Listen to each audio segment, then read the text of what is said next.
Most creatives don't do anything. I'll repeat that. Most creatives don't do anything. They sit on their couch watching Netflix, YouTube, and other creative people doing creative things instead of doing creative things themselves. Despite the understanding that today is the best time there ever was to pursue something creative, they still do nothing about it. These days, all the knowledge and information you need to succeed is available online. You have all the best tools of the time, whether that be digital programs to paint and draw, cameras for photography, or video editing programs to make content. Now is the best time to be a creative person. You can post online, build an audience, build a platform talking about whatever you want to talk about, share what you've learned, and make money doing so. You can build your own creative business that allows you to do the things you want to do, live the life you want to live, and be the person you want to be. And you and other artists can communicate, talk, and grow together because we are in a collaborative world, not a competitive one. And yet, most people sit down and do nothing. They'd rather talk about their dreams than live them. They'll tell all their friends about how they want to do this and that, plan this and that, create this and that, and yet when the time comes, they'll say things like, "Oh, I don't feel like it. Oh, I'm not motivated. Now's not the right time." Or maybe I'm too busy this week, etc., etc., etc. I felt all of these before. Actually, I still feel all of these every day. The difference is I sit down and do it anyways. If you want to get ahead of 99% of creatives, you must work. There is no way around it. Life is hard, and the people who tell you it's not have yet to meet their rude awakening. All these hacks, these tools, these shortcuts might help a little bit, but they can also overcomplicate the process. It's a preference. Sure, I'd prefer to feel good, have all my stuff in place, have all the tools and things I need ready to go so I can have the best time doing my creative stuff, but if I don't, what am I going to do? Sit down and do nothing? No, I'm going to sit my ass down and do the work anyways. And to be real, I'm not perfect. I've had my fair share of burnouts, unproductive days, and complaining and all that stuff. But over time, I've slowly whittled those things down so they no longer get in the way. Every morning, I wake up and I write. It doesn't matter how I'm feeling. It doesn't matter if I'm pumped and motivated or not. I sit down and I write. And if what I write that day sucks, I don't care. I'll write it again or make it better later. Then I'll either edit photos, make content, or do other productive creative things that help push this channel and this business forward. This process of doing builds the creative muscle. Over time, things get easier and I get better. Simply getting started is what actually completes the project. Eventually, this becomes a process of being. If you do this long enough and consistently enough, eventually it becomes who you are, and you might even feel weird if you don't do the thing. This other side of the bridge is magic. It's creative freedom matched with responsible discipline. It's self-awareness of one's own strengths and faults and the proper systems to match them. It's a feeling of true empowerment when you can say you're going to do something and then you actually go and do it. When you know life is going to hit you with the things life does, but it doesn't matter because you're going to keep walking anyways. That's the sort of creative freedom I work for every day, and that's the place I hope to help get others to as well. But today, we're not going to go there. Before we run, we must walk, and before we walk, we must crawl. So today, we're going to learn how to crawl. I'm going to share with you the tools to get started, get ahead, and stay ahead. We'll begin with what I call the 3 pillars of mastery or 3 pillars of growth. It's a name or concept I'm still working on, so if anyone can think of a better name, please let me know. This is how to literally get ahead. In a future video, we'll talk about what success actually means and how to escape the competition entirely. But for now, let's just get started with making things. Disclaimer, this is a dense video. I've got my coffee here because this is going to be a long one. We're going to go in depth on a lot of different topics that will help you out in your creative journey. It's not going to be perfect because of course I'm still learning things, I'm still getting better, I'm still improving, but this is going to be the best I can make for the type of person I am right now. And so if you're not ready for it, don't watch it. And if you're also not looking to improve or get shit done this year, don't watch this video either. But for everyone else who is looking to improve and get better, let's get started. How to literally get ahead. There are 3 components to get ahead in anything. 1. Do something. 2. Learn something. 3. Teach something. These are what I call the 3 pillars of mastery or 3 pillars of growth. We'll break each one of these down and then talk about what happens when you get all 3. Step 1.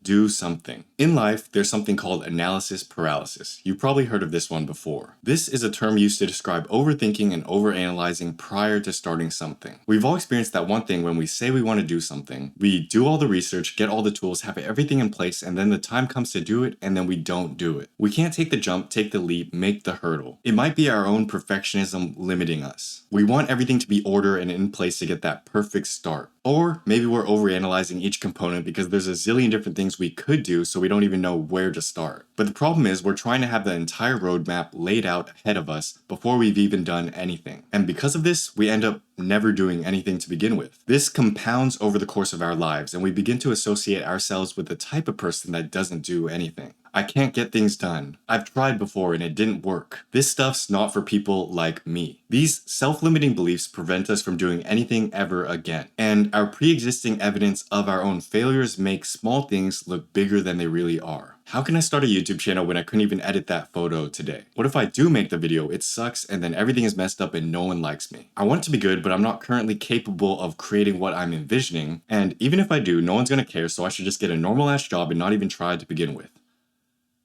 Relax. Take a deep breath and chill the fuck out. Just because you didn't do that thing in the 1,000 times you tried before doesn't mean you can't do it now. Learn to release that baggage from the past and realize that the past doesn't actually exist. It's gone now. Who you were back then doesn't have any effect on who you are now. Because the you today is a brand new person. Literally, your body replaces cells each and every day. Some body parts may take longer than others, but your skin cells literally replace themselves every few weeks. So literally, you're not the same person you were yesterday. And a brand new person can make brand new decisions and do brand new things. Meaning, even if you were an unproductive person in the past, if you want to be a productive person in 2024, you can. It is your choice. And if you haven't gotten started yet, get started. If you're someone who's already started, don't stop, keep moving. Again, it doesn't matter if it's good or not because perfection is impossible. Aiming for perfection or trying to get everything in place is like trying to find a needle in the haystack. Except the needle doesn't exist, and we're fully aware of that, but we still try and look for it anyways. So it being perfect or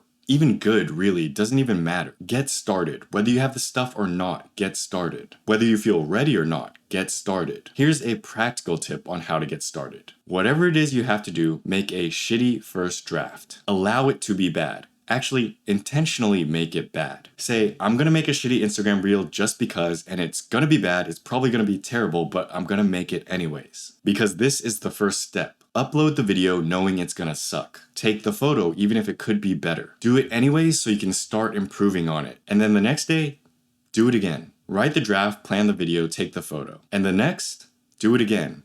And again. What you'll begin to notice is that it's easier to make a better version because the first version sucks so bad. So you can set the bar low to begin with and then just make it better later, but the important part is to get that cycle going. And you'll soon begin to realize that the hardest part of any creative project is simply just getting started. But if you get good at starting, the rest of the project basically completes itself. If you do this, you will be ahead of 99% of creatives because 99% of creatives don't do anything. Like we said earlier, most creatives are stuck on their phone consuming more than they create. They're busy looking at what other productive creative people are doing rather than being productively creative themselves. And then they'll talk themselves up to their friends about their visions, goals, and dreams because that acts as a status buffer. They care more about how they look than the actual craft itself. So literally, the bar is that low. If you do something, anything, you will be ahead. Take the first step and your creative journey can finally begin.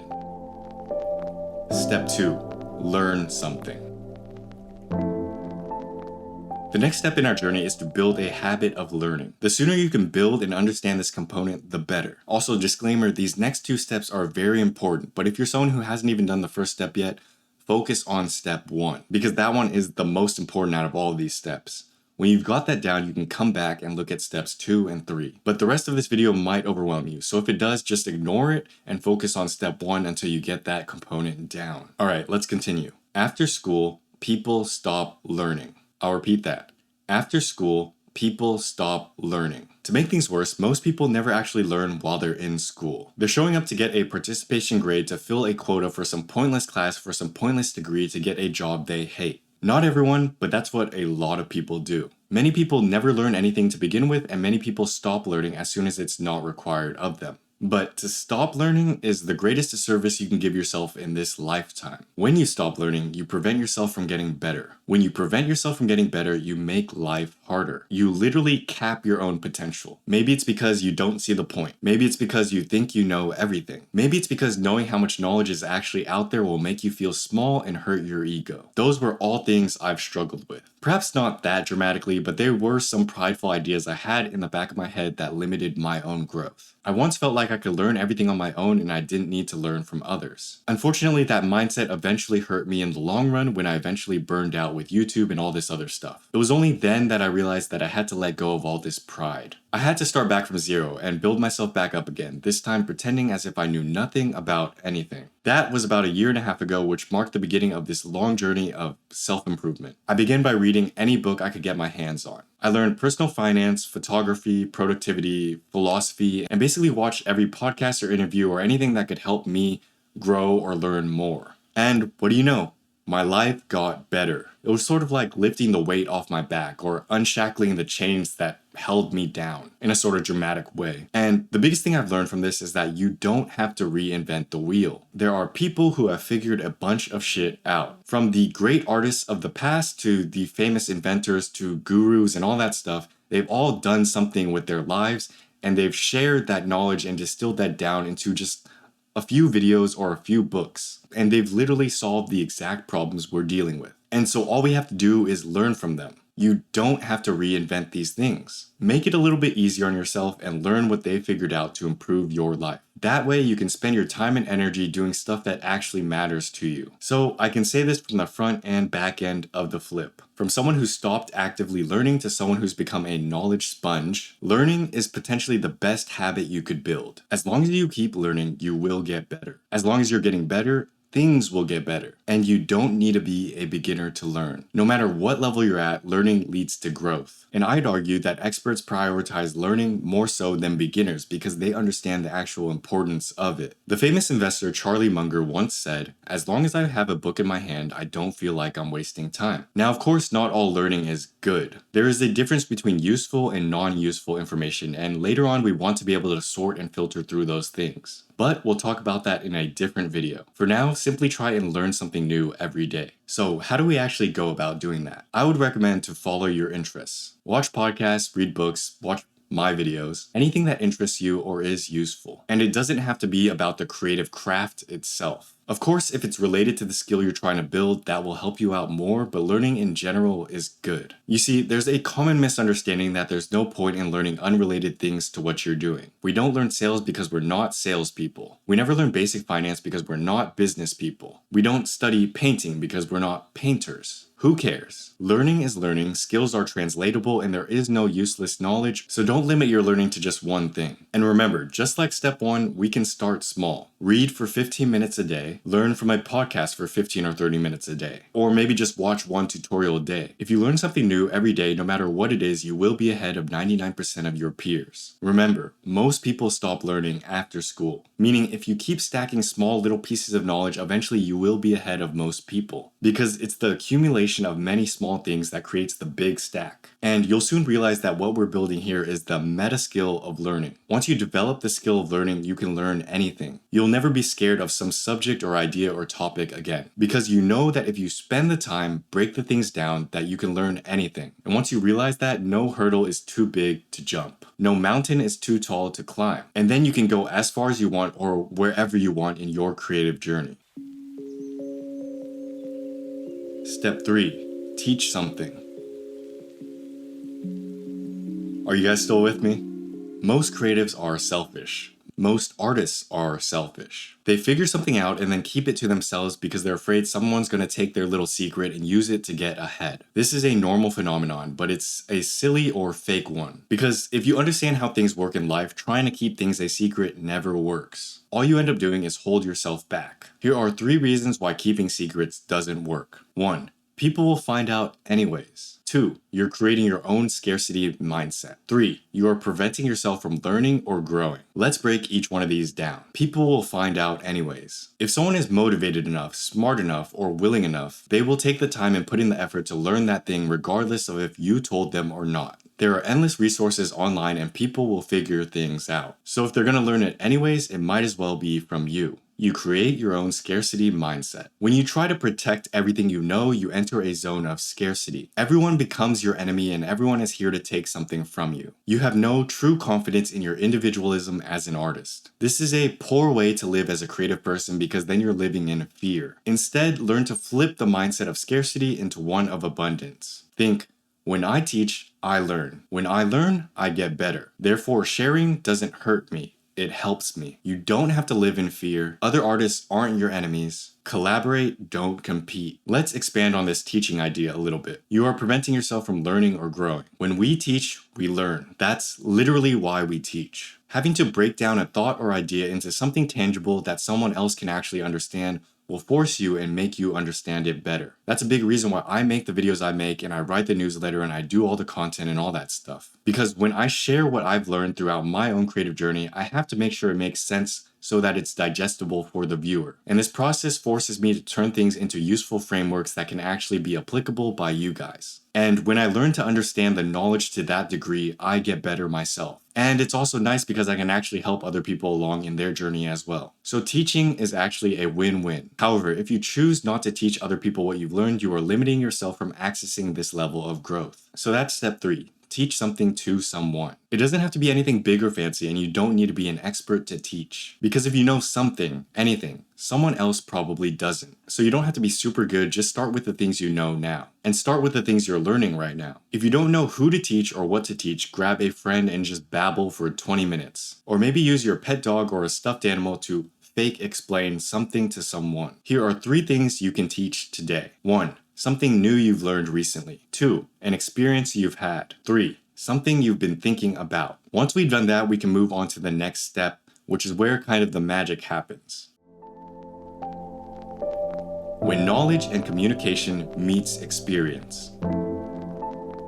Now that we've gone through the 3 pillars of growth, we can literally get ahead of our competition. If you do even one of these 3 things, you will get ahead because, like I said earlier, most people don't do anything. However, if you're able to get all 3, something crazy happens. To cover it again, these are the 3 components of growth. Experience, which is gained by doing something. There's a knowledge portion, which is gained by learning something. And there's a communication portion, which is gained from teaching something. When experience meets knowledge, we get understanding. If we're able to communicate this knowledge, we deepen our understanding. And then when we learn and understand things better, we can take that new understanding and apply it to our daily actions. This allows us to level up and make something even better, which in turn gives us more experience that we can take and further on teach other people. So it comes full circle. We do something, we acquire experience. We learn something, we acquire knowledge. We teach something, we learn by teaching. And then we go back and we do something again. So it sort of becomes this never-ending cycle of growth. Do you see how crazy that is? Everything we do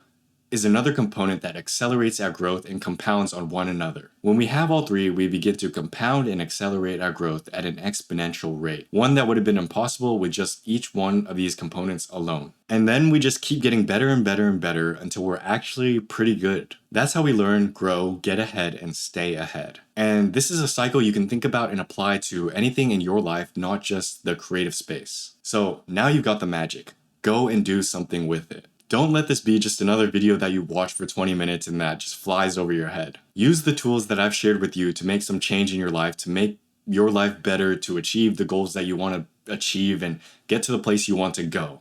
That's the point of all this. If this video helped you in any way, please share this with a friend that you think this might also help. And if you want to learn more, you can sign up for the free newsletter down below and join dozens of other creative people looking to improve. Also, I do have a new photography zine on the way.